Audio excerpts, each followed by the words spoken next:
Dua pohon tumbang guys, berukuran gede. Ya, di Jalan Jombang Raya. Buat kalian yang mau melintas ke arah Jombang atau ke arah Ciledug, silahkan cari jalan lain.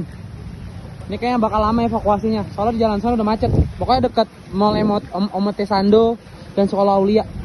Pohon tumbang gede banget guys.